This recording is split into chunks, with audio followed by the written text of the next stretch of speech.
ñu leen nuyu di leen jaajëfal si teewlu bi seen émission face to face dellu si ñu am mbégte nag ñëw fii ci Mermoz fekk si fii koo xam ne xam ngeen ko bu baax dafa naa famille am sax méngoo na ak histoire politique bu Sénégal ci papam ñu am nag mbégte pour la première fois dans cette émission dalal ko fas yéene waxtaan ak moom ci actualité ak aussi actualité bu soxlaal réew mi ma bàyyi leen rek ngeen xool ana kan mooy sama invité ak lan la leen mën a wax ci moom ngeen dégg ko yéen ak moom la.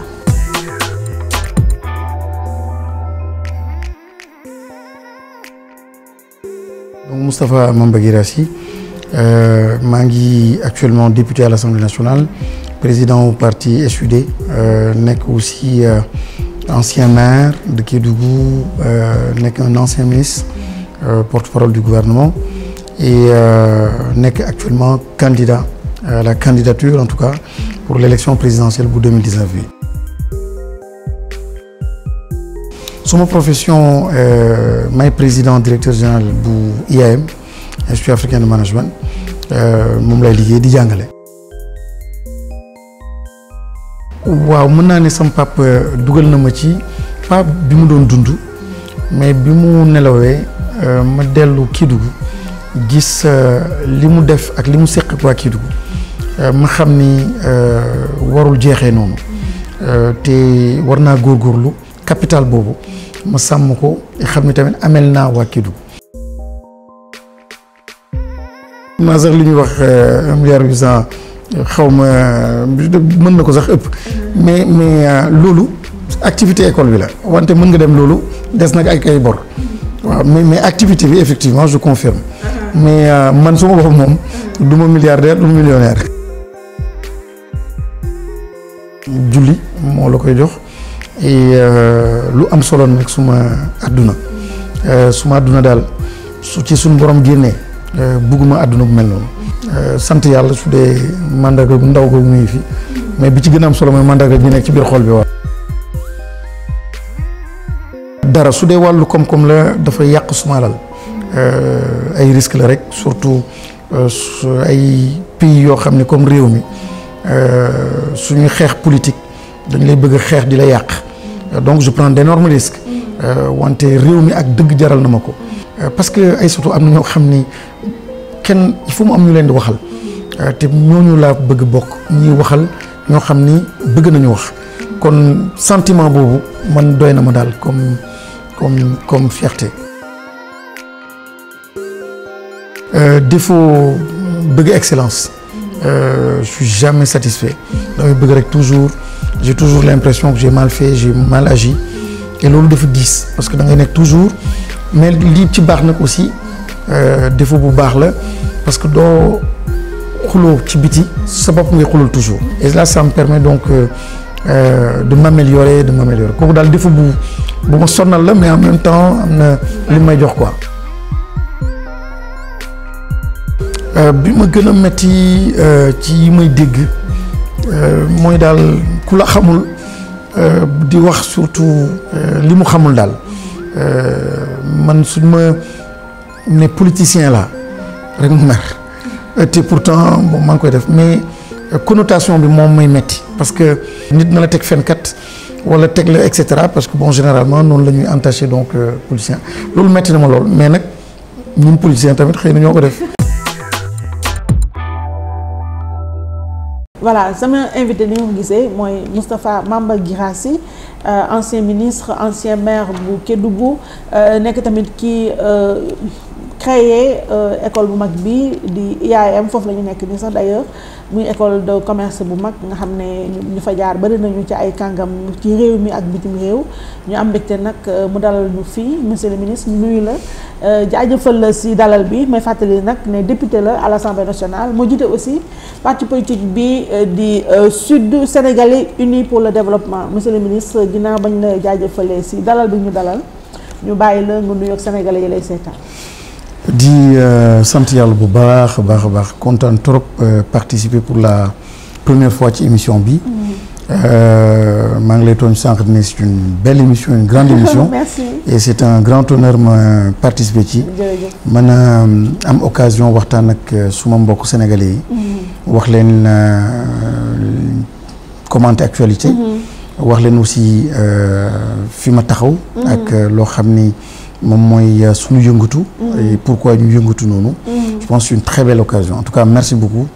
ci invitation bi. ñu ngi lay remercier bi nga ko nanguwee malgré ce emploi du temps alors ñu dugg rek ci xolu émission bi dooree ko ak li nga wax léegi sa yëngatu defe naa léegi bu ci gën a fës mooy candidat nga ci candidature présidentielle bu 2019 jamono jii nag ñu mel na yow ñëpp ñi ngi toll ci collecte.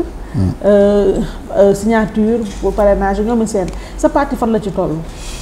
waaw ñoo ngi ci lii lu bett nit ñi la. parce que élection présidentielle loo xam ne la c'est assez sérieux. sooy décider ni da ngay nekk candidat yàgg sa parti wala su dee indépendant nga. décision bu importante booy jël en amont la bien avant. donc il y a pas longtemps ñu tegal ñu écueil bi. mooy parrainage bi. wante en tant que républicain puisque voté nañu loi bi. ñu ngi koy continuer di dénoncer. di wax manquement yi ci nekk yëpp.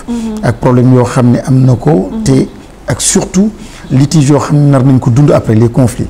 mais taxul puisque loi bi voté nañ ko. ñoo ngi présent dans toutes les régions. les 15 régions di ut parrainage yi. et puisque nous avons donc 3-4 mois. incha allah fii ba foofu moom xam naa ni. waruñu am difficulté pour am suñu parrainage. mu desaat donc deuxième niveau bi. mais da nga may jox occasion rek simplement. ma waxaat ni même su dee aujourd'hui acteurs yu bëri politique yu bëri. ñu ngi sur le terrain di ut parrainage. taxul ñu rafetlu donc loi bi. il est précipité. ñorul te en latence dafa am ay conflits yoo xam ni ñoo ngi koy séntu. arbitrage yooyu xaw ma nu ñu ko nar a defee. lu mel ni conseil constitutionnel boo xam ni musul def liggéey bu mel nii. war ko def en moins de 2 mois. nga war a arbitrer loolu xool signature yi vérifier leen. nous ne voyons pas matériellement ak techniquement naka la mën a nekkee. tamit lu ñu ñaawlu mooy régime boo xam ni moom moo jiital loi bu mel nii. tegoon donc un minimum et un maximum. mais suñu gisee kii jiite. parti bii nekk au pouvoir aujourd'hui wala coalition bi. moom ci boppam di ne nit mi dem leen outil 3 millions. donc de parrain moom déjà il est en train de fausser l'esprit. parce que l'esprit du parrainage du nga éliminer candidat. moom esprit boo xam ne moom la waroon jiital mooy rationaliser. en tout cas moom la ñu fësaloon assemblée nationale. mooy permettre aux Sénégalais. ñu def donc le meilleur choix. loolu mooy li nga wax sànq rek ne dafa mel ne le jeu est faussé d'avance. il est faussé d'avance. il est pipé déjà la question du financement. la campagne dam ci dellu si tout le temps. une démocratie boo xam ne dafay respecter boppam. warul mën a nangu. parti bu nekk jël xaalis. te xamuñu xaalis bi fi ñu koy jëlee nga koy utiliser n'importe comment. aujourd'hui ni ñuy jëndee parrainage. ni ñuy jëndee signature ci démocratie dañ koy jënd. te ñaaw na te bi ci gën a ñaaw mooy quand ça vient donc du régime. mais am na ci ay firnde. am nañ ci ay firnde am nañu ay firnde yu wóor. c'est de la corruption. nekk na loo xam ni ñaaw na trop ci démocratie. et damay profiter ci occasion bi pour lancer un appel aux citoyens sénégalais lancer un appel à la classe politique. lancer un appel aussi lu mel ni OFNAC lu mel ni toutes ces institutions yoo xam ni war nañu mën a permettre ñu mën a am élection bu libre et transparente. or lii déjà c'est dans le processus. or cette partie-là de l'élection en tout cas du processus nekk na déjà loo xam ni tee na xel. or quand on parle de élection libre mooy xaalis bañ a def dictat. bañ a orienter donc le vote. parce que quand même c'est une chose assez sérieuse. war nañu def lépp ba garantir. que lépp transparent na. war nañu mën a góorgóorlu ba mën a permettre au Sénégal à la fin du processus ñu mën a tànn ki ñu bëgg. loolu nag état bi su koy faussé. di jiital xaalis. ensuite ay surtout dafa am beneen point bu ci am solo. par rapport à cette question-là du financement. question sécurité. dafa nekk question bu tartey ji. am na ñoo xam ni ay réew jaral na leen lu ne ñu ngemb kenn tey jii ci sénégalais jox la xaalis boo xam ne du xaalis bu yiw bu set jox la doole nga nekk fii nekk koo xam ni peut-être sénégalais yow la ñuy voté yow la ñuy voteel yow la ñuy fal te xaalis bi nekk ci ginnaaw ak lobby bi nekk ci ginnaaw du jàmmu Sénégal et donc on nous plongerait ci espace boo xam ni d'insécurité extraordinaire beneen bi mooy des milliardaires des puissances étrangères plutôt yoo xam ni ay entreprises lañu yor wala ay politiciens la ñu di jëflante ak nguur gi ñëw diil ak ñoom ci ay contrats yoo xam ni jox ma lii par exemple ci pétrole wala jox ma lële soo ma ko joxee ma jox la xaalis googu dugg tamit influencer donc les votes et après quand le président est élu mu am yoo xam ni kenn du comprendre ñu jaay dëkk bi ñu am un problème de souveraineté économique de souveraineté simplement nationale donc la question du financement dafa nekk question centrale dama gis nag ci débat bi duñ ko wax trop leneen la ñuy wax mais question boobu c'est une question centrale et dama yaakaar ni parrainage bi nuñ ko précipité dina dañu bëgg a rationaliser dañu bëgg lu set lu yiw mais cette question-là était beaucoup plus importante beaucoup plus urgente liée à des questions de sécurité et aussi à des questions de transparence je pense que loolu vraiment teen a xel et actuellement li ñuy gis ci réew mi tilim na lool et vraiment c'est pas le rôle d'un gouvernement mais foofu comme li nga wax ne dafa mel ne ñëpp dañu focaliser wu sur autre chose que sur le financement évidemment de ces personnes-là qui prétendent diriger le Sénégal donc foofu tamit dañuy jàpp ne yéen leader politique yi yéen ñi nekk opposition xëy na vous êtes trompé de combat parce que yéen a waroon porter lool mais porté wu leen ko souvent yi li ngeen doon wax mooy bëgguñu parrainage fichier kii bi électoral bi et cetera donc quelque part yéen xëy na may loolu mu installé wu li nga dénoncé. d'accord naa ci sa wax aussi parce que Macky Sall ak régime am dañu am benn habitude. il faut que les Sénégalais fassent très attention. dafay am benn ay situation terrible. liée à la justice liée à la corruption. des fois nga jékki-jékki ñu ne la Prodac problème bi am na milliards yi. ñëpp coow. mais ñu indiwaat beneen buzz. ñëpp fàtte. nga xool at bii rek depuis Aïda Diong ay Karim ay CREI donc la succession des scandales mais c'est extraordinaire comment scandale su defee 2 semaines rek. ñu fàtte ko et ça je pense qu'il faut absolument être vigilant. vigilant et cette question-là bi ngay wax nga dëgg. la classe politique mais au-delà de la classe politique sénégalais yi ñoom ñoo war a vigilant. ñu bañ a di fàtte. xam ni benn problème bu jóg dañ ko war a topp. ba mu egg jusqu'au bout. ñu xam ban solution ak naka lañ koy régler. donc maa ngi lay jox dëgg. dina ni classe politique bi mi ngi manque vigilance. mi ngi dans le piège donc du régime. mooy jékki-jékki indi dara loo xam ni et puis on s'agrippe tous. sur ça actuellement nga xam ne opposition bi li ñu gën a wax mooy Khalifa Sall mi ñuy révoqué Karim Wade et cetera donc yow da nga gis ne combat yooyu certes combat yu jar a mëne la mais est-ce que nekkul aussi stratégie boo xam ne le camp d'en face daf ko teg pour xëy na ngeen xool foofu di ngeen tal yeneen. seen stratégie la et c'est là où nous devons être vigilants. waa ji dafa teg benn boîte boo xam ni. ci biir lay tënk et yow daal waroo mën a gis li nekk ci biti boîte. alors que la solution mi ngi en dehors de la boîte. et actuellement dañu war a góorgóorlu pour wax ci ak débat public bi. ak les problèmes yoo xam ne moom la ñu war a poser. mu bañ a nekk problème yoo xam ne moom Macky Sall moom la poser. parce que problème am du problème au Sénégal problème am c'est pas forcément les enjeux. L'enjeu c'est l'enjeu de l'eau. L'enjeu c'est l'enjeu de l'emploi. L'enjeu c'est l'enjeu de l'éducation. Récemment étudiants yi li fi amoon ñëpp xam nañ ko. donc l'enjeu mooy yàggul dara. pendant 6 mois. école bi doxul dañ ko tëj yooyu yëpp dafa mel ni dañu bëgg a fàtte. bëgg nag ñoo taxaw.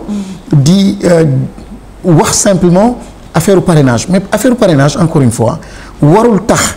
ñu fàtte donc lii gën a am solo. les citoyens dañu war a am rôle bi ñu jouer ici même au Sénégal man gouvernement bi ma nekkoon. ce n'est pas la classe politique moo ñu jëlee fii. Macky Sall du moom moo ñu jëlee fii. en 2012 mais ñi ñuy jëlee fii c'était vraiment les citoyens sénégalais. donc aujourd'hui cette faculté d'indignation maanaam di mën a mer. di mën a am sa fayda jiital say valeurs xam li nga bëgg kenn bañ la ci génne day am solo or actuellement dafa mel ni tamit dégg naa yenn acteurs politiques xëy na ni ñu ko waxee. moo metti Sénégalais yi. quand ils disent parfois que Sénégalais yi man du ma xeexal Sénégalais. ni ñu ko waxee metti na Sénégalais. mais li ñu bëgg wax ci li ma yaakaar. mooy simplement Sénégalais yi seen faculté d'indignation boobu. bi ñu amoon ba quand trop c'est trop. ñu mën a taxaw moom moo mel ni. lu commencé jeex. li tax nag mu jeex xëy na politique yi tamit ñoom ñoo leen décevoir. parce que loolu tamit ngi ci. mais nag warul jeex ndaxte nit kat. soo demee ba découragé bàyyeeku ça c'est le début du désastre. Moustapha Mama Guirassy ñu avancé nang ci émission pour ñëw nag ndax am na ay questions yoo xam ne candidat bi nga doon moom laa koy laaj pour xam sa mëbët pour Sénégal ak Sénégal yi bu fekkente ne wóolu nañ la ba dugal la palais présidentiel ñu fàttali ne amoon ci législative yi. dafa naa su ma juumalee amoon nga coalition ba bokkoon ak ay ñoom Balde ak ñoom Mamour Cissé ak yooyu donc coalition boobu jeex na nekkatul. jeex na kon actuellement nekkul ci benn coalition. maa ngi ci coalition boo xam ni en son sein déjà am na 9 partis. ci nekk ak ay mouvement ak association démb rek ñu ngi tenir sunu benn réunion. pour rendre public très prochainement. donc coalition kooku. tëjuñu dara nag dañ koy ubbi. moo tax boobu ba léegi d'ailleurs fësaluñu coalition bi tur bi daal mi ngi ci internet ak dans la presse mooy le Sénégal en tête 7 di fàttali ni départemental laa nekkoon aussi et li tax ma nekkoon départemental ay surtout dafa am solo dama bëggoon simplement toujours lépp lu politique di war a def dafa war a xool légitimité. légitimité boobu laa demoon uti moo tax ma jëloon risque. dem ci départemental bëgguma nekk assemblée nationale. pour être à l'assemblée nationale. je pense que war naa mën a servir le pays autrement. aussi principe légitimité boobu. dañ ko ci jiital bu baax a baax. éviter surtout coalition pour coalition. gis nañu lii amoon ci législative yi des coalitions yoo xam ni une semaine un mois ñu cassé. et je crois que d'ailleurs les Sénégalais ont sanctionné quelque part l'opposition parce que mënuñu woon comprendre opposition bañu mën a booloo donc il faut y aller prudemment mais ànd ak ñoo xam ne yéen a bokk gis-gis et surtout mu nekk un engagement de qualité. bëri na observateur yoo xam ne dañu jàpp ne opposition bi ñu gis nii muy yéen yow ak sa ay ñooñ da ngeen manqué d'organisation wala de déggoo ci essentiel boo xam ne finalement ça fait le jeu du pouvoir. Très très intéressante question parce que li may bañ daal. mooy lii amoon en 2000 lii amoon 2012. mooy tout sauf. loolu du kaddu ku responsable. dama bëgg opposition organisée wu. mais sur la base de programme ak vision. or waxtaan gi. foofu point bu am solo la. niveau débat bi moo baax nekkuñu ci débat wu programme ak débat wu vision naka la ñu nar a transformer donc réew mi dafa mel ni enjeu bi ba léegi enjeu wu Macky Sall la tous contre Macky Sall tous contre Macky Sall or enjeu wu Macky Sall lu ñu war a dépasser la benn point bu tuuti la Macky Sall il faut très vite le battre mais soo ko battre mu jàll il faut s'intéresser au pays et aux grands enjeux or foofu wax dëgg yàlla classe politique bi majorité d'ailleurs comme opposition dañu am difficulté toog ku nekk fàtte tuuti égoom et jiital ou mettre en avant donc les visions les philosophies ak les programmes pour réellement aller dans le sens de la transformation du pays parce que ay surtout lii dal réew mi dafa garaaw réew boo xam ni éducation am toppatoo ñu ko mooy pendant presque 30 ans 40 ans réew moomu wax affaire émergence da ngay caaxaan da ngay foofu munoo nekk sur l'axe du développement parce que réew boo xam ne dañ ko war a transformer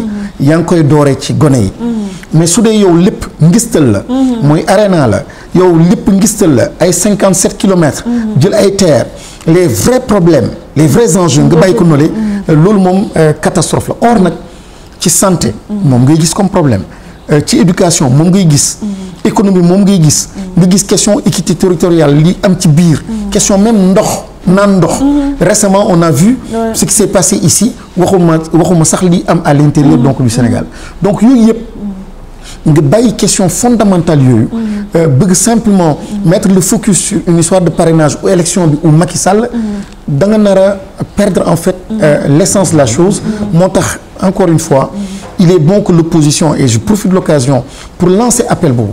Il faut qu'on se retrouve. xam naa ni waxtaan gaa ngi suñu biir ñun ñëpp ñu ngi waxtaan. mais il faut qu'on aille très vite. et très loin. mettre en avant gis-gis yi ak vision yi ak programme yi. pour mën a tënk ay coalition yoo xam ne yu dëgër la.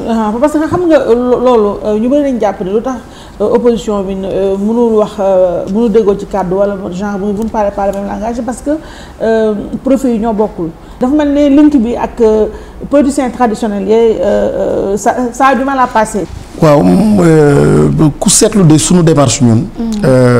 nekkuñu trop d'ailleurs am na kuréel yu bëri yoo xam ni. bokkoo ci opposition bugguma ci bokk gum. pour une simple raison. dama bëgg d'abord wax ak sénégalais yi. par rapport ak surtout. suma offre ñu ràññee ko ràññee ma. xam bu baax li may wax. bëgguma mu nekk donc dans la masse. ñu gis ma fenn ma bokk ak ay kuréel nga noyé wu et finalement li tax nga engagé wu parce que politique neexul jël engagement mel nii damay dem élection présidentielle neexul. surtout nag nga ne dama bëgg nekk opposition. neexul kon soo jëlee engagement boobu ak détermination boobu da ngay dem jusqu'au bout. aller jusqu'au bout du fëgg sa dënn mais c'est surtout loo am comme proposition. boo xam ni nit ñi suñu la dégloo. mën nañu am yaakaar ci yow ñun di nga mën a transformer réew mi. kon li nga wax dafa nekk dëgg. war nañ fa góorgóorlu. mais en même temps aussi nga waxaat dëgg par rapport à ce que j'appelle yenn grand parti yoo xam ne dañu am complexe. mooy parti yoo xam ni. suñu nekkee tam ci kuréel. dañu jàpp ni ñoom historiquement dañ fi nekkoon. kon ñoom ñoo war a jiite. et en termes de renouvellement ci seen offre politique seen vision. nekkatuñu en phase avec la société. moo tax sax ma xaw a ragal. parce que soo ci duggee am na nu ñu lay traité gis nañu élection législative yoo xam ni jaar na fi gis nañu effectivement l'éclatement simplement pour des questions de préséance ak des questions donc d'historicité te fekk am na yeneen légitimité yoo xam ne tey jii de plus en plus comme ni nga koy waxee am na primo-votants yi li ñu bëgg dégg am na discours bu bees boo xam ne Sénégal yi moom la ñu war a bëgg dégg donc loolu day baax classe politique bi mën a tamit am cette capacité là d'innover et de se renouveler et Sénégalais yi ay surtout je pense que ñu ngi ne tekk ba léegi di déglu ba léegi c'est vrai waxaguñu joxeguñu seen dernier mot mais il y aura de grandes surprises parce que cette fois-ci je le dis toujours ils vont voter et ils vont voter pour aller dans le sens de transformer le pays pas simplement de faire partir quelqu'un mais donc le choix portera forcément sur quelqu'un ou une coalition boo xam ne am nañu yaakaar ni nit ki ko porté mën nañ ko wóolu par rapport aux valeurs qu'il incarne mais aussi programme bi muy proposé mën nañu am yaakaar ni c'est un programme boo xam ni méngoo na ak valeur donc sénégalais yi et donc cela va être un choix intelligent alors monsieur Guirassy est-ce que yow wóolu nga sa chance face au président Macky Sall am nga yaakaar bu mag a mag a mag très simple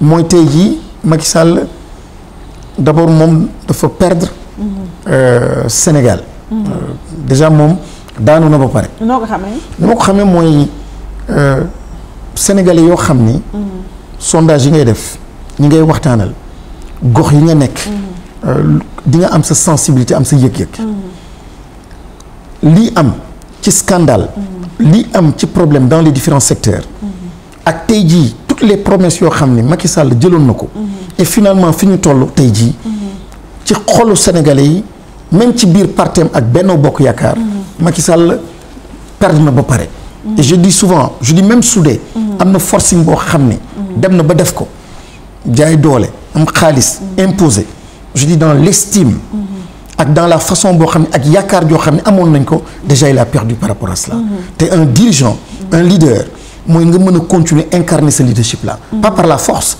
mais par justement sa idée ak sa déggoo sa complicité ak sa peuple et je pense que kooku il faut pas un Moustapha Guirassy pour mën a démontrer ni loolu jeex na bu yàgg li ci des nag mooy nga xool le champ politique champ politique bi il est vierge aujourd'hui il y a du show am na du buzz il y a des problèmes il y a etc lu nekk ngi fi en ce moment sur ce champ là ou dans ce champ politique mais encore une fois sénégalais yaa ngi ne tekk di xool di déglu mais li ma xam ci sénégalais yëg ko yaakaar naa ni surprise na moo tax man li ma war mooy continuer di góorgóorlu par rapport à l'offre di continuer góorgóorlu par rapport aux valeurs yoo xam ne yaakaar naa ni Sénégalais yi moom la ñuy ut ci nit.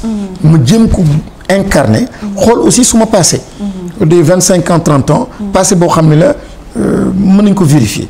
mu nekk l'école. J'ai toujours eu un nom et une école et des activités yoo xam ne publiques. nekkoon ci gouvernement c'est public nekkoon mairie c'est public. nekk aussi à l'Assemblée nationale c'est public.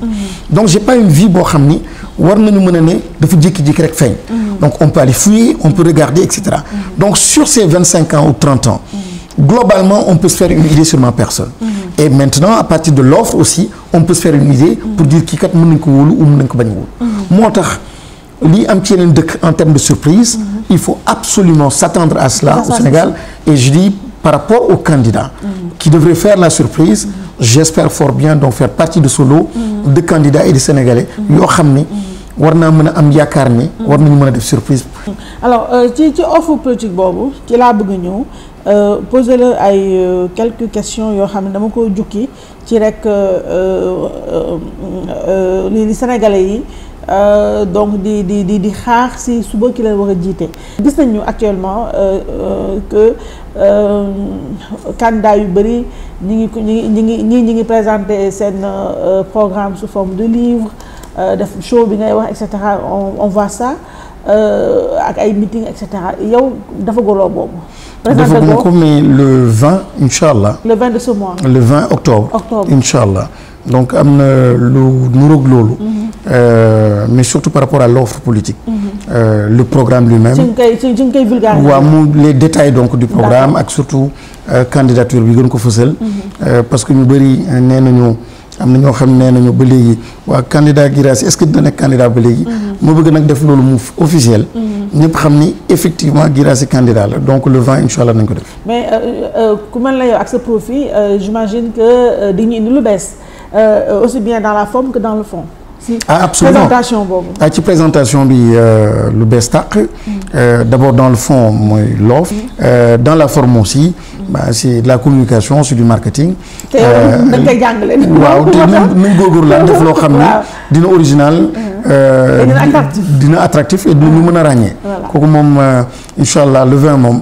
bëgg nañ def lu. xumbate dagan.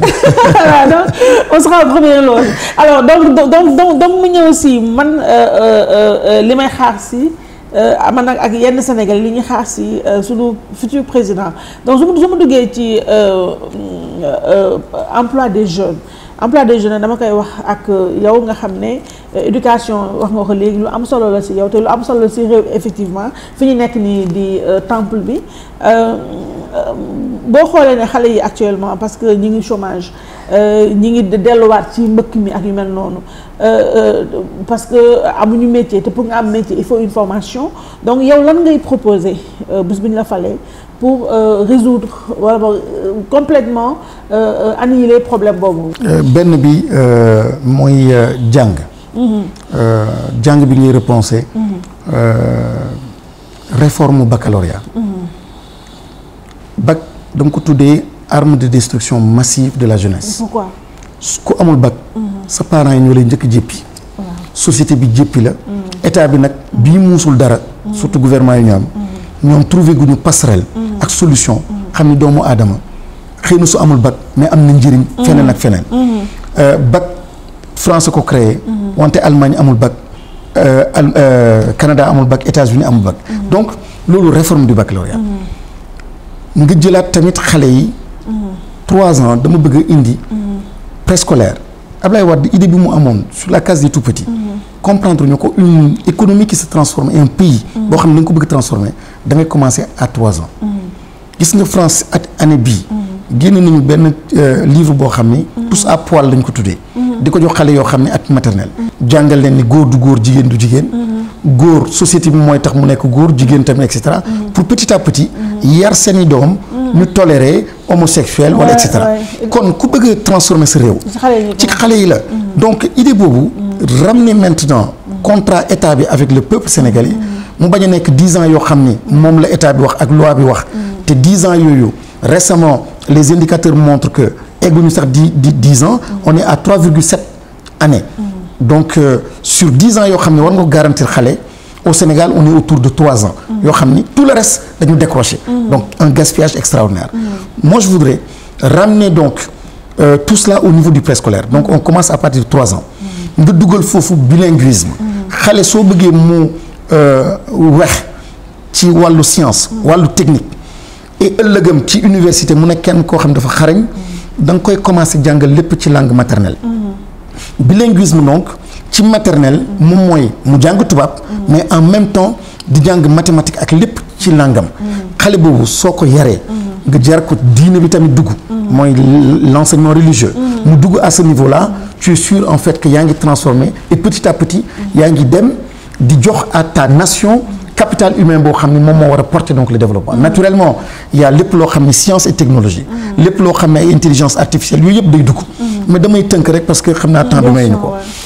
kooku mooy premier palier premier niveau pour régler question emploi bi de façon nag vraie et sincère nga bañ a ut ay ngistal mais nga def ni sëñ Saliou li mu daan def rek moo jël xale yi toppatoo leen bëgg leen xam ne moom mooy njëriñu ëllëg ñu ñëw nekk maintenant jooni loo xam ne moom nga mën a def pour créer emploi gox bu nekk région bu nekk am na yàlla lu mu ko may comme atout comme spécificité nga jël fer bi ñu am booru Sénégal oriental nga góorgóorlu bañ a def comme gerte gi ni ñu ko daan def jël yëpp exporté mu am un minimum de transformation boo xam ne da nga koy def sur place su dee loolu am na créé nga lépp loo xam ni oto daf ko soxla ci acier lépp loo xam ni zinc dañ ko soxla lépp loo xam ne ay pont la et cetera métallurgie nga mën a am une industrie donc ci région mel noonu nga dem Tamba compagnie sucrière bii nekk Richard Toll doyatul pour mën a porter donc suñu demande nga indi benn deuxième compagnie buy def sucre nga def ko Tamba ndox am na fa lépp am nañ fa terre yi am nañ fa nga dem booru Saint-Louis Ndar jën gaa ngi yàqu am na période yoo xam ni soo demee jën gi day nëpp di yàqu xam ne lu ñu koy def loolu yaa xayti nañ fa def industrie yoo xam ne de pêche et puis ñu jox benn compétitivité à cette région là mu mën a nekk donc la région boo xam ne lépp luy conserver et cetera nga mën ko exporter partout dans le monde donc partout nga mën fa teg un moteur industriel un pays pour mu émerger un pays pour mu développer un pays pour mu créer de l'emploi tant que passewul par une phase d'industrialisation dañuy wax rek mënul am donc aujourd'hui loolu moo manqué ARENA du priorité terre du priorité seen autoroute yooyu ñuy def du priorité waatu ay surtout yu mel ne ay FONGIP ay ANPEJ mais da nga xam ne dafa war a financer ay projets mais xoolal rek defuñu dara ay financement projet yoo xam ni il faut ay projet de grande envergure loo xam ni day transformer de façon structurelle sa économie or une transformation structurelle profonde mooy nga jox région bu nekk loo xam ne mooy tax visage am transformé mais nga créer ay institutions ay FONGIP ay DER et cetera c'est yàq xaalis la parce que nga financer nit mu nekk ci mbay bi réglé woo la transformation mooy li mu récolté nii am na ko mais dimbali woo ko pour la transformation donc de ces produits là kooku da nga ko lor. alors bu ñëwee ci politique sanitaire bi aujourd'hui am sa jàngoro faju lu jafe la fii boo xale privé bi dafa cher nit ñi amuñu moyen gis naa nag léegi phénomène bu bees bi génn mooy bu dee xaw nga am tuuti boo amee benn feebar dangay toog ci réseaux sociaux yi dafa appel première dame ñu évacuer la donc évidemment loolu c'est pas la bonne solution maintenant yow lan nga mën a def pour sénégalais bi am accès à ces soins là. xam nga li ñu war a comprendre sooy diriger dara. mooy souvent nit ñi dañu jiital alal. yaakaar ni ressource comme rek le matériel xaalis bu war a génn. mais lii am solo et surtout mooy des fois organisation ak management. dafa am loo xam ni dina tax nga bañ yàq xaalis. ñu bëri ñu ngi dee Sénégal parce que suñu demee hôpital. dañ leen di piqûre te xamuñu seen antécédent. ñu bëri ñu ngi dee parce que suñu eggee il faut nga xool ban bilan sanguin la. xool lan mooy nit ki et cetera donc loolu. su dee état moom pour simplement voter mën nañu dugal autant de milliards ba ñu am ay carte d'identité numérisée war nañu mën a góorgóorlu mën a am ay carte d'identité yoo xam ni numérique pour ku nekk santeem su ma demee hôpital n'importe quel médecin dans n'importe quelle région su ma la joxee suma carte soo ko dugalee ci ordinateur xam nga sumay antécédent comme partout et là on règle presque 60%, 70% des cas de décès. mooy retard yi am souvent et cetera. Donc il y a non seulement un problème de médecins qu'il va falloir régler. Aujourd'hui bëgg naa yokk donc médecins yi nombre médecins yi. il y a des déserts médicaux waratul am dans ce pays là. am na gox yoo xam ni da ngay def des kilomètres doo am benn case de santé. il y a des gox yoo xam ne amul dara amul benn médecin. donc aussi il faut les former. mooy nga mën a def en tenant compte de li ma wax sànq équité territoriale boobu. même ñi ngay recevoir dans les facultés nga mën a def une discrimination positive en fonction des régions. parce que am na médecins yoo xam ne tamit dem liggéeyi ci àll bi. ak conditions yoo xam ni de traitement arrangé wu leen donc loolu da ngay favoriser ñi nekk ci gox bi bien sûr avec les critères qu'il faut ñu mën a accéder à ces formations là donc de médecins déjà deuxièmement aussi état bi mën a góorgóorlu fay ay indemnités mën a xoolaat mbir bi en fonction donc de nit ki fi nga nekk ak région boo xam ne yaa ngi fa leneen li aussi moom mooy góorgóorlu repenser la carte donc sanitaire du Sénégal am na des départements su ma xoolee su ma gox mel ni Kédougou jusqu'à présent hôpital bu sérieux digne de ce nom amul ay centre de santé ay case de santé rek fa nekk waaw mais ay surtout j'en profite c'est une insulte aux Sénégalais un joyau comme l'hôpital de Néné Ficha qui permettait donc à cette population là de vivre d'exister on recevait même des gens de la Guinée aujourd'hui ils n'ont même pas ça mais nga dem foofu c'est pitoyable. Vous voyez donc un hôpital avec toutes les infrastructures simplement parce que c'était porté par un ancien régime aujourd'hui donc on ferme gis nga ce complexe là et cette myopie de nos dirigeants dafa doy waar parce que gox gu mel noonu moom moo waroon am un hôpital spécialisé nga dem Diourbel nga teg fa beneen hôpital spécialisé nga dem Saint-Louis ainsi de suite c'est comme ça qu'on repense les choses mais quand on perd un hôpital comme cela ça fait très très mal. Ça fait très très mal. J'imagine. Maintenant celui bi juste vite fait. da nga koy supprimer ou bien da nga koy améliorer. dinañ ko repenser. L'esprit est bon.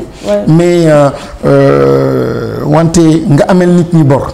amel hôpitaux yu bor amel institutions yu bor. ba finalement si mu ku ko présenté. mu ne la direct. donc finalement li ci nekkoon ak li mu waroon fajatu ko. d'accord alors politique sécuritaire bi mooy agression yeeg yi faral di am loolu naka nga mun def ba mu wàññeeku bu dee mënul dañ. li may ooyee une coproduction de sécurité. sécurité tey jii police rek yoretu ko. armée yoretu ko.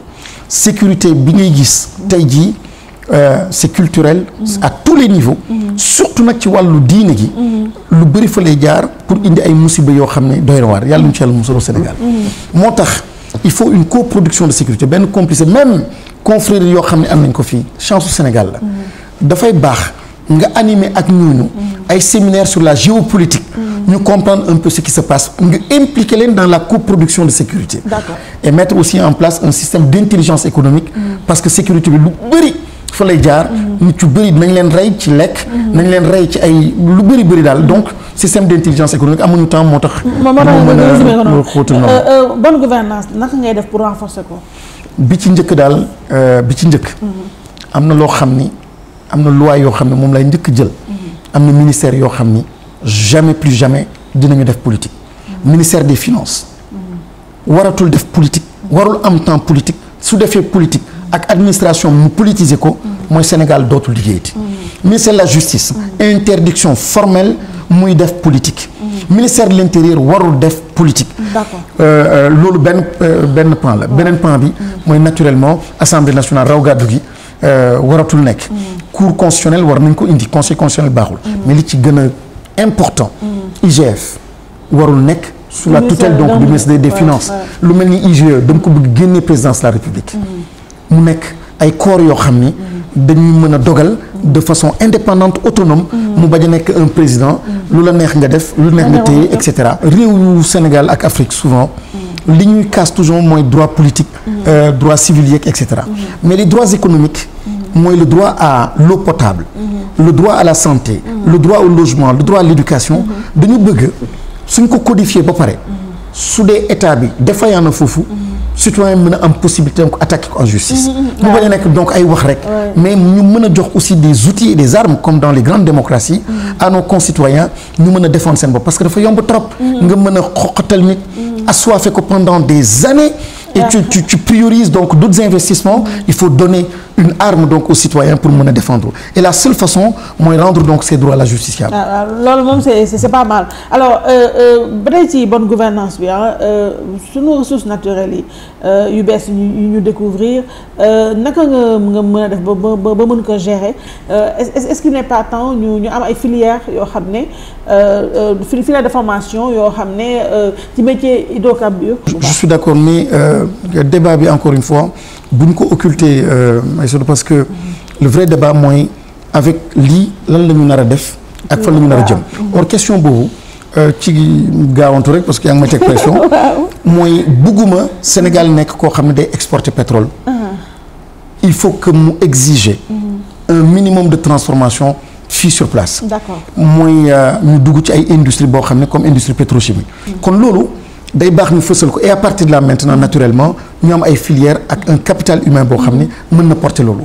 donc dafa am urgence te ñu bañ ko def simplement ci loo xam ni pour dire aux gens qu'il y a un dialogue dans le pays. au nit ñi du foofu lay waxee. mais c'est une question sérieuse. c'est l'avenir du pays c'est dans 50 ans dans 100 ans. conclusion bi ñu nar a tiré ci rencontre yooyu moom moo nar a déterminer donc l'avenir de ce pays là. donc damay ñaan su dee man la wala moom mi fi nekk en ce moment c'est peut-être trop tard maintenant mais ñu mën a taxaw waxtaan bu baax c'est une question suffisamment sérieuse qu'est-ce que nous allons faire donc de ce pays là et les 100 prochaines années naka la war a bindoo surtout avec la découverte donc de ce pétrole là mais pour ce pétrole je prie simplement que ñu régler suñu question énergie mais pas par le biais donc de l'hydrocarbure nañ ko régler par le solaire bu ñu jàpp ni am nañu pétrole di continuer centrale yi ñu am nii di ci dugal donc hydrocarbure bi kooku xewi na te baaxul mais solaire yàlla may nañu ko xaalis bi ñu nar a am nañ ko dugal donc dans les centrales solaires ñu mën a dugal l'énergie dans les champs énergie bi dina am naa lampe doyul am naa lampe en ville doyul am naa lampe donc dans une cité doyul mais fi ngay xamee sa efficacité moom mooy su dee énergie bi dugg na ci tool yi bu boobaa di nga indi ndox ci biir tool di nga mën a dimbali baykat bi et c'est en ce moment qu'on peut transformer de façon durable nos économies. économie bi ngay wax léegi li vraiment en 2 secondes bonne mesure urgente phare ngay jël tout de suite pour booster économie bi. un plan Marshall. un plan Marshall d'urgence pour rebooster le secteur privé national. secteur privé national du ma def dara. du ma dem fenn du ma wax dara te jiitalu ma secteur privé national parce que xam naa ni moom moo war a porter donc la transformation du ma signer benn contrat ak benn multinational ak benn réew su dee ci contrat bi gisuma ci une forte présence donc de mon secteur privé national secteur privé national tamit du les grandes entreprises donc c'est aussi dans les territoires mooy suuf si les paysans li ñu yor war naa leen dimbali pour ñu am ay këyit seen këyitu suuf seen këyitu suuf joo xam ne moom moo leen di permettre ëllëg parce que tey jii rawante la pour am suuf aujourd'hui yaa ngi gis investisseurs ñu ngi ñëw di jël suñu terre di ko occuper dañu war a góorgóorlu nag secteur privé boobu surtout ñi nekk ci bay bi ma jox leen seen këyit dimbali leen ñu aménager des hectares et des hectares ñu am seen aménagement ma indi leen ndox foofu jox leen seen këyit suuf pour que ñu mën a am un pouvoir de négociation avec donc les banques ñu mën a nekk de vrais agriculteurs. maa ngi fàttaliku amoon na ay usines yoo xam ne amoon nañ ko bi ñu nekkee tuuti tànk ñoo nekkoon Guinée ñoo nekkoon Gambie di ay Sotiba ay et cetera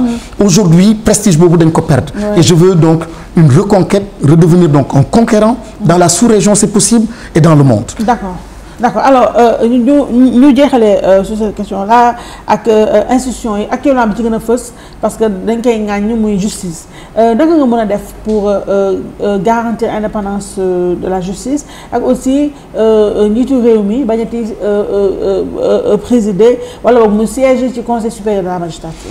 loolu moom engagement boo xam ne la dama koy jël. ni conseil supérieur de la magistrature. waruñu fa nekk waruma fa nekk. te war na fa jóge. ñaareel bi mooy magistrat yi seen bopp dégg naa fan yële ñu ngi doon en conclave di waxtaan seen biir. ma leen ci encouragé parce que am na loo xam ne ñoom ñoo ko mën a fajal seen bopp. te indépendance su ñetti piliers yooyu. exécutif judiciaire ak législatif. c'est vrai à coup de loi il y a des décisions qu'on peut prendre réforme yoo xam ne mën nañ ko def. mais li ci gën a am solo. mooy ñoom seen bopp aussi ñu di reprendre seen dignité. reprendre seen dignité reprendre seen autonomie reprendre seen souveraineté et loolu man daal en tant que chef d'État déjà dootuma fa bokk. am na réforme yu am solo yu am doole wax naa sànq boo xam ni ministre boobu dootul defati mukk politique kooku tamit lu am solo la ñetteel bi tamit am réforme ci biir justice yoo xam ni procureur bi doole bi mu am nii actuellement du moom rek ay am doole OFNAC actuellement d'ailleurs c'est dans ses prérogatives mën na autosaisir mais ku mel ni IGE mënul autosaisir il faut mu jaar donc ci procureur teg ci kii yooyu yëpp da nga koy xoolaat pour que système bi gën a dox kon daal justice moom c'est un maillon essentiel moom moo téye réew mi moom moo téye donc sunu quiétude loolu moom warul feebar te liñ ci gis nag dans les dossiers politico-judiciaires on a vu actuellement que feebar bu garaaw dugg na foofu il y a urgence à réformer donc cette justice là cette institution là. D'accord, alors c'était le candidat Moustapha Guirassy qui parlait aux Sénégalais donc ñoom ak yow la au soir du 24 février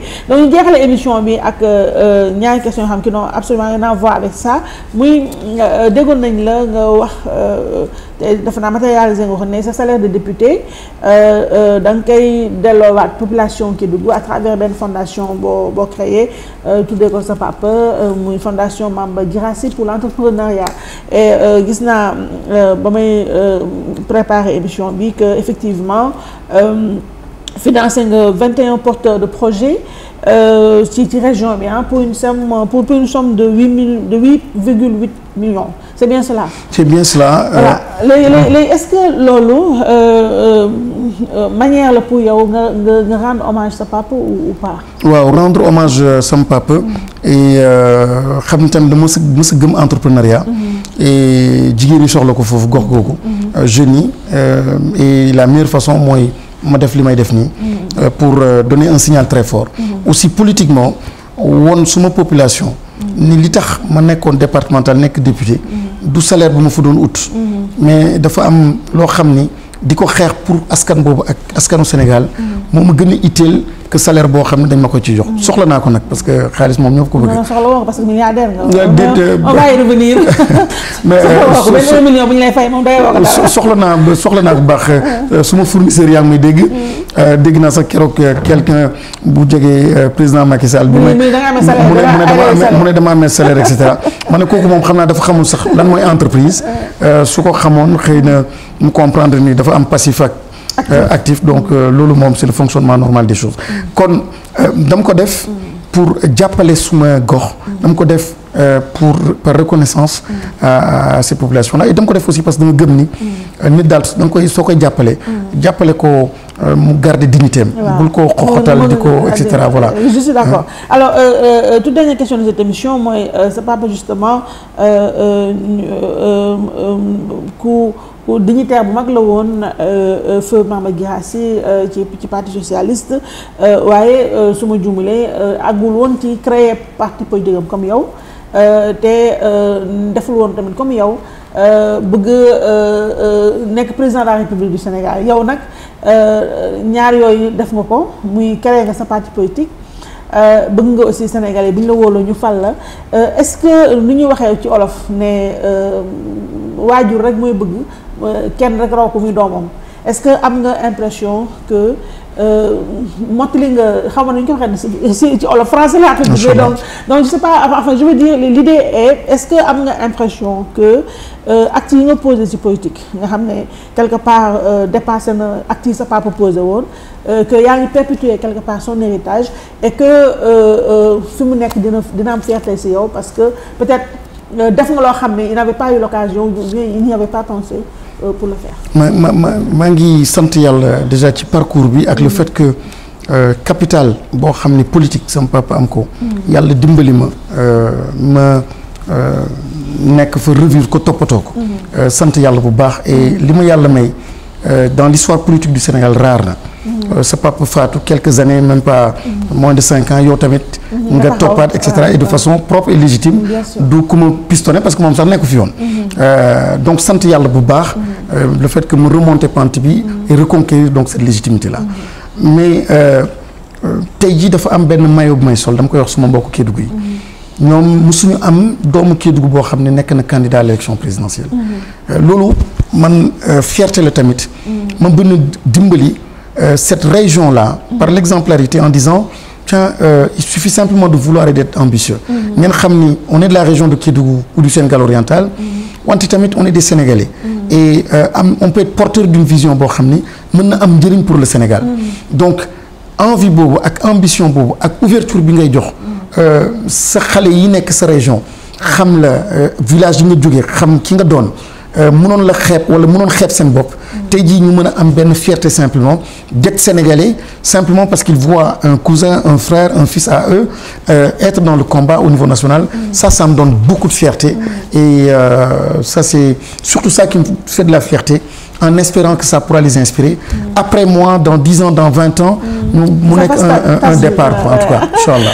Moustapha Mamba Guirassy, député, ancien maire bu Kédougou et njiital parti politique du Sud, candidat à l'élection présidentielle, sa émission jeex na ñu bàyyi la nga tàggatoo ak Sénégalais yi lay seet ak sa mbokku Kédougou yi.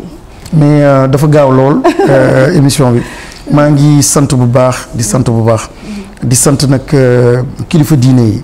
surtout di sant suma xalif bu Touba. sant xalif yëpp tamit. bu Tiwaawoon Njaasaan ñëpp daal. li tax ma leen di lim nii ndaxte dafa am benn don boo xam ne ci suma politique. ñoom dañ ci am rôle bu am solo. mooy dama fonk mbirum spiritualité.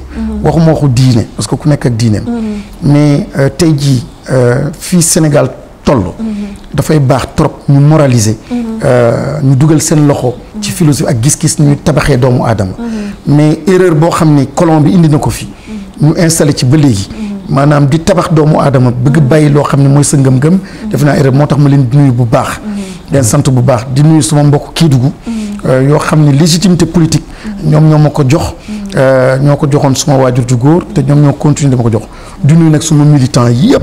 di nuyu ñëpp ñoo xam ne dans toutes les régions. et dans la diaspora ñu ngi taxaw di ñu xeexal. di ne ni daal il faut qu'on y croit.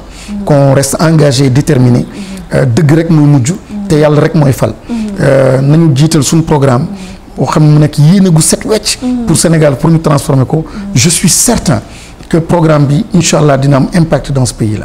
en tout cas on vous le souhaite. di la remercier bu baax monsieur le ministre Moustapha Guirassy ci dalal beeg ak waxtaan qualité waxtaan bi di gërëm na ko noonu aussi bu baax a baax ñi ma àndal ci émission bi muy Mado bi sama rakk ji toog ni ci make-up beeg yëpp Mado Diaw donc di glam style bàyyi Mado sama rakk ji bi ngi noonu Moussa nga bind comme d'habitude rek ay yëfam ci suuf nga bindal ma ko gis naa ne léegi sax salon bi gën na yokku Mado léegi yaa ngi def pédicure manucure di jaay ay ak soin du visage ak la Mado léegi dafa xaw a fuuy di yokkaale tamit ay kii ay maquillage tamit yaa ngi koy jaay du noonu Mado yaa ngi jaay maquillage ak ay perruque ak yooyu kii daal damaa bëgg moom it mu créé benn IAM pour esthétique war nga mën a filet esthétique nga dugal ko jox ko dafa def très fort na ñëw ñu def benn alliance mooy jëm bu baax Mado sama rakk jooju donc boutigam mi ngi foofu man boutique rek laay wax salon mi ngi foofu en face Camp Leclerc donc bi nga ñëwee rek nee naa campus 4 boobu photo moo leen accueillir si porte bi donc yéen ñëpp ngeen dem fa en masse di nuyu aussi ak gërëm bu baax a baax sama benn yaay Ngoma Thiam borom Fatim création et décoration donc moo génn si tenue bi numéro am aussi mi ngi fii ci suuf mi ngi foofu HLM Grand Yoff mais damay préciser Sénégalais yi numéro yi may jox muy numéro Mado ak numéro sama yaay ji Ngoma Thiam ñëpp ñu ngi may clamé c'est pas mon numéro du sama numéro man te ñoom du ñu leen jox sama numéro donc ñoom pour ku bëgg sañse wooteel Ngoma Thiam mu jox la yére moo nga gën sa ñaw mu ñawal la Mado sañse coiffure lay ak maquillage mais ñoom bu ngeen bëggee numéro Aïssatou duñ leen ko jox donc social te man yëngatuma ci social ndax yoruma dara donc bu ngeen bëggee social te ay ndimbali ndax tàngoor mi ngi ma naan dañ koy woo ci ay kii nu ñu koy waxee ay dimbal la ñuy wax pour ay ordonnance ak yooyu ne ko dañuy Aïssatou jàppale Ndiaga Ndour ngeen di dem TFM ngeen di dem da ngeen di wax ba TFM Ndiaga Ndour mooy patron ba mooy milliardaire ba moom mooy fay ordonnance man dañ may jox salaire ma bokk ak ñi ma ko war a bokkal donc bu yaatu woon nag ma yaatal ci ñëpp mais loolu laa leen di ñaan ku bu leen woo mukk pour numéro téléphone Aïssatou la ñu soxla ndax ñoom duñu leen jox sama numéro donc loolu laa bëggoon a préciser de remercier nag bu baax a baax sama xale yi ma àndal sama équipe bi rek Hamza Diallo yaa ngi noonu en face nga feggoo ak Petit Ndoye mu den nag Mamadou Dia ci son ci lumière yi Pape Sila ci son yi Marie Gueye ci coordination comme d'habitude Joséphine Mboup ci production bi montage bi nag sama beneen rakk la Moussa Sène face to face incha allah beneen dimanche ak beneen invité jërëjëf